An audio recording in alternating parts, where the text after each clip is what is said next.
জেলার একাধিক গ্যাস গোডাউনে হানা দিয়েছে জেলা ক্রেতা সুরক্ষা দপ্তরের আধিকারিকরা। এদিকে বিভিন্ন গ্যাস গোডাউনে র্যান্ডম গ্যাসের সিলিন্ডার চেক করতে গিয়ে চক্ষু চড়ক গাছ আধিকারিকদের।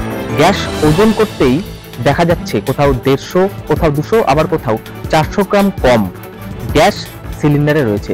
এদিকে আধিকারিকদের পক্ষ থেকে বলা হয়েছে কেন এই সিলিন্ডারগুলোতে গ্যাসের পরিমাণ কম তা জানতে চাওয়া হয়েছে গ্যাস গোডাউনের মালিকের কাছ থেকে এবং প্রয়োজনীয় পদক্ষেপও গ্রহণ করা হবে বলে আধিকারিকদের তরফ থেকে জানানো হয়েছে। এদিকে গ্যাস গোডাউনের মালিকের তরফ থেকে বলা হয়েছে যে সমস্ত গ্যাসগুলো কোম্পানি থেকে এখানে আসছে সেই সমস্ত গ্যাসগুলোতে এরকম দেখা যাচ্ছে। ইতিমধ্যেই জেলা শাসকের কাছে গ্যাস গোডাউনের মালিকেরা তারা দেখা করেছেন এবং বিষয়টি জানিয়েছেন বলে তারা জানিয়েছেন। পরবর্তীতেও এই অভিযান সেটা কিন্তু লাগাতার চলবে বলে ক্রেতা সুরক্ষা দপ্তরের আধিকারিকরা জানিয়েছেন।